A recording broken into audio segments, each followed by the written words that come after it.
তো বন্ধুরা, রাধে রাধে, সকলকে গুড আফটারনুন।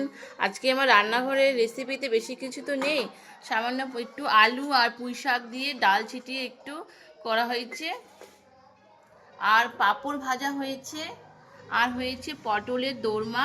মানে পটলটা আমি করেছি পোস্ত দিয়ে পটলটা করেছি।